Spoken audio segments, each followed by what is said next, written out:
Oops.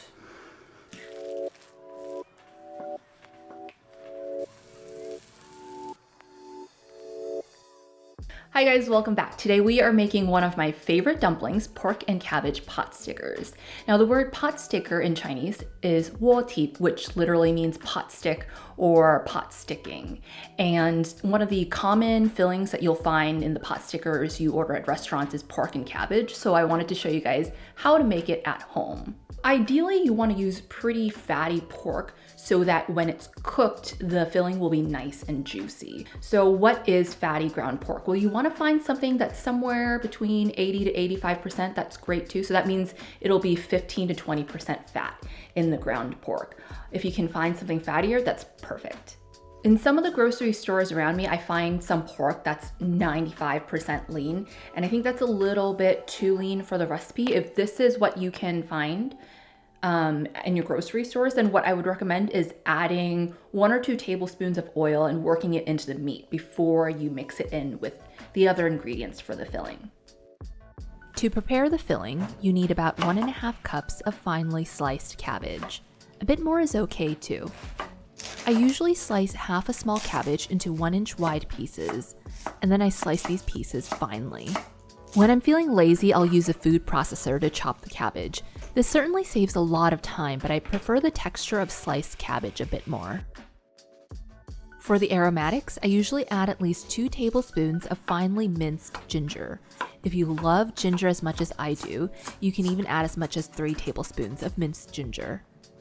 You can also use a microplane zester to zest the ginger. In addition to ginger, you'll need 2 tablespoons of minced garlic. You can also press the garlic through a garlic press.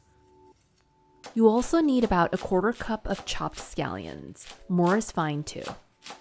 Freshly chopped cabbage can be pretty stiff, so I like to saute the cabbage quickly with the ginger and garlic for a minute or 2. This not only softens the cabbage, but it also infuses the cabbage with ginger and garlic flavor. Transfer the vegetables to a plate to cool. I like spreading out the vegetables over a large plate to cool faster. While the vegetables are cooling, let's prepare the pork. I'm adding tapioca starch and water to the pork and mixing everything for several minutes until you get a meat paste. This makes the meat more tender and springy when you bite into the dumplings later. In Chinese, this process of making the meat more paste-like is called hei gao. The meat should look like this after a few minutes of mixing. Then mix in soy sauce, sesame oil, and sugar and mix. Finally, add the cooled vegetables and mix everything together. We are now ready to wrap the dumplings.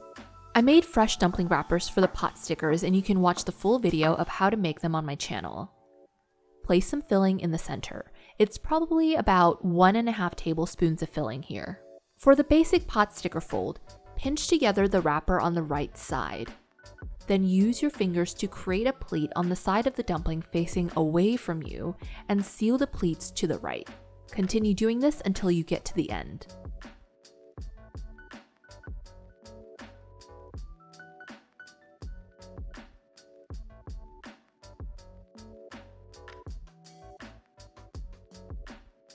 Here's a slightly different way to pleat the dumplings. I call this the inverted V fold. Start folding up the dumpling like a taco and pinch together the dumpling wrapper in the center. Then use your thumbs and pointer finger to create pleats to the left of center and seal them towards the right.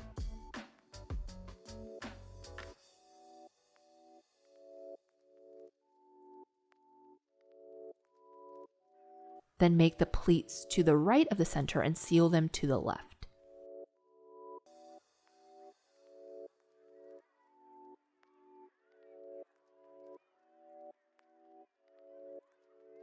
The dumpling on the left has 5 pleats each side, and the one on the right has 4 pleats each side.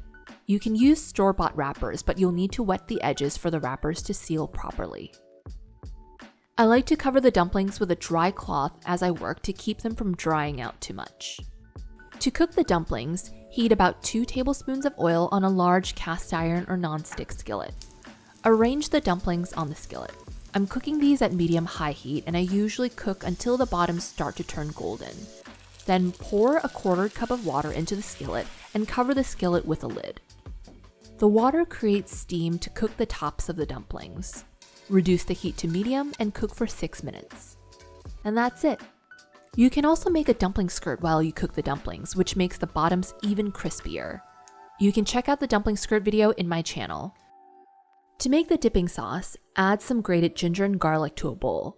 Then add some sliced scallions.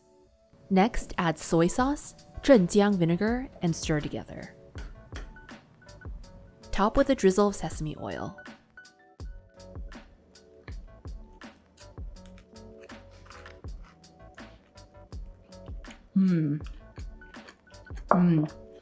So I love how the pork is really nice and juicy and the ginger flavor really comes through. And the bottoms are really nice and crispy, so there's a lot of textural contrast going on. This is just really one of my favorite dumplings, and I really hope you guys give it a try. So I typically cook half the batch of dumplings and then I'll freeze the rest to cook later. The frozen dumplings are so clutch on weeknights when I just don't have time to cook dinner. All I do is I just take the dumplings out of the freezer and then just stick them right onto the pan directly. There's no need to defrost dumplings before you cook it. As a matter of fact, it's better if you don't, because when you let it defrost completely, you run the risk of making the dumplings soggy. Like if you leave it out on the counter for too long, you just really need to add maybe 2 extra minutes of cooking time if you're cooking frozen dumplings. So again, no need to defrost the dumplings before you cook them.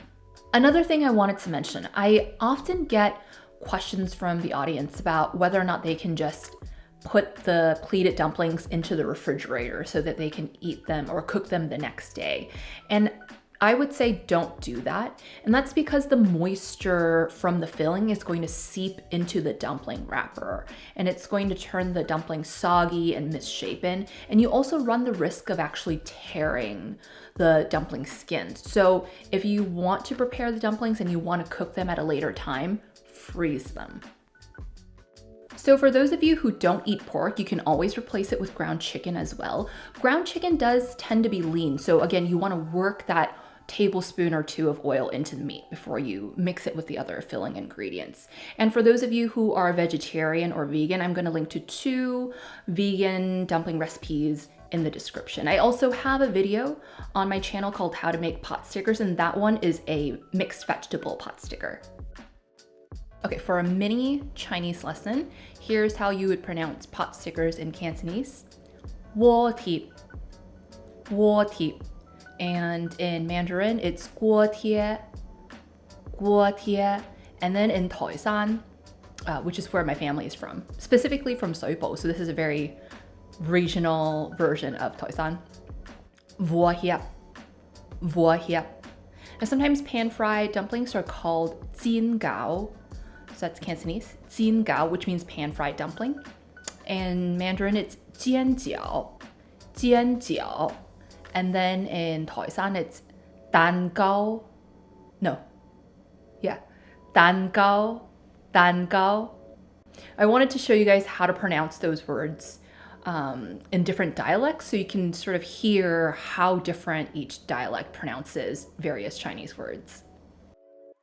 All right, guys, I hope you enjoyed this very detailed walkthrough of how to make pork and cabbage pot stickers. If you liked the video, please don't forget to hit like and subscribe to my channel. If you want to watch more short cooking videos, you can follow me on Instagram at HelloLisaLynn, and you can find the full recipe for these dumplings on my blog, and I'll link to it in the description. Okay, I am going to eat the rest of these dumplings. Bye, guys.